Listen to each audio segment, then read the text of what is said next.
नमस्कार दोस्तों, स्वागत है आप सभी का सनातन ज्ञान लोक में। आज हम जानेंगे 8 संकेत जिनसे पता चलता है कि ईश्वर आपके साथ है या नहीं। इससे पहले अगर आप कुछ नया सीखना और जानना चाहते हैं तो चैनल को सब्सक्राइब जरूर करें। मित्रों, ईश्वर का साथ कौन नहीं चाहता। सभी लोगों की परम इच्छा होती है कि ईश्वर का हाथ उन पर सदा बना रहे। ईश्वर सभी प्राणियों से प्रेम करते हैं, लेकिन कभी कभार हमारे जीवन में ऐसी स्थिति आ जाती है कि हमें मन में संशय हो जाता है कि आखिर ईश्वर हमारे साथ है या नहीं। आज हम ऐसे ही संकेतों के बारे में बात करने जा रहे हैं जिनसे पता चलता है कि ईश्वर आपके साथ है या नहीं। जानिए ऐसे संकेत कौन कौन से हैं। आप जो भी करेंगे उसमें विफलता प्राप्त होगी। जी हाँ, यदि ईश्वर आपके साथ है तो आप जो भी काम करने की कोशिश करेंगे आवश्यक रूप से आपको उसमें विफलता प्राप्त होगी। आपको बार बार विफलताओं का सामना करना पड़ेगा। आपके जीवन में हताशा आ जाएगी। ऐसा तब तक होगा जब तक आपकी आंखें नहीं खुल जाती और आपको अपनी सफलता का मूल्य मालूम नहीं चल जाता। आपके जीवन में दुख चरम सीमा पर होगा। आपका जीवन ऐसी मुश्किल घड़ी से गुजरेगा कि आपको लगेगा कि आपसे बड़ा दुखी और कोई नहीं। आपके जीवन में दुख अपनी चरम सीमा पर रहेगा और आपको शायद इसका कोई समाधान भी प्राप्त ना हो। एक के बाद एक आपके जीवन में मुसीबतें हाथी जाएगी। आपका अपने ऊपर से विश्वास खत्म हो जाएगा।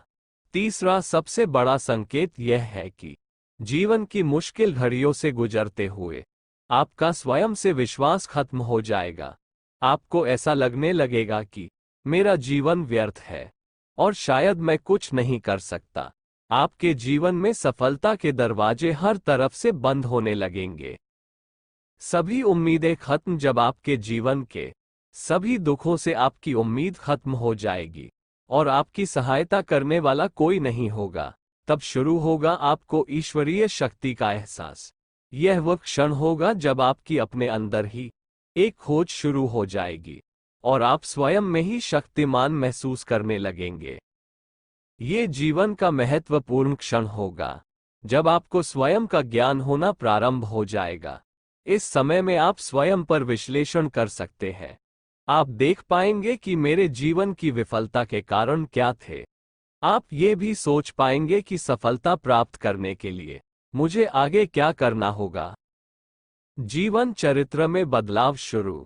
स्वयं की खोज के पश्चात अभी यह समय आपके जीवन में बदलाव का होगा। इस क्षण में आपके जीवन की हर चीज आपको बदलती प्रतीत होगी।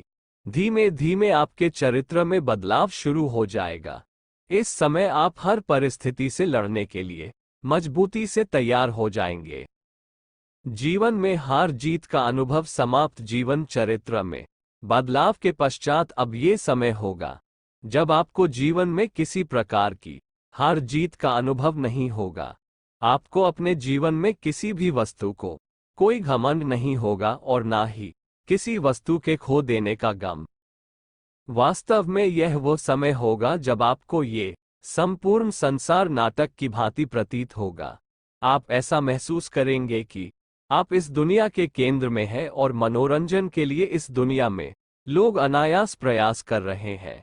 इस चरण में ईश्वर के प्रति आपकी आस्था बढ़ जाएगी और आपको ये दुनिया मात्र ढोंग लगेगी। आस्था पर झटका। जब आप यह महसूस करेंगे कि अब आप ईश्वर के निकट हैं तथा आपको इस दुनिया की कोई आवश्यकता नहीं है, उस क्षण ही आपके जीवन में कुछ ऐसा होगा जो आपके लिए कठिन होगा। आपको अब जीवन में सबसे बड़ी परीक्षा देनी होगी जब भगवान आपकी उनके प्रति आस्था की परीक्षा लेंगे। इस अवस्था में या तो आप बेहद दरिद्र होंगे या इतने धनवान कि भगवान का अस्तित्व ही भूल जाएंगे। आपकी आंखों पर मोह माया की पट्टी बंध जाएगी और यदि आप इस मोह माया में उलझ जाते हैं तो भगवान के प्रति इस परीक्षा में आप निश्चित रूप से फेल हो जाएंगे। ईश्वर के प्रति अडिग आस्था। यदि आप अपने जीवन की किसी परीक्षा में नहीं अटकते हैं और सर्वोपरि परमात्मा पर विश्वास बनाए रखते हैं तो ये क्षण होगा जब आपका ईश्वर मिलन तय है। अब आप स्वयं परमात्मा का हिस्सा बन जाएंगे और ईश्वर के प्रति आपकी श्रद्धा इतनी अधिक और मजबूत हो जाएगी कि दुनिया की कोई शक्ति उसे नहीं तोड़ सकती।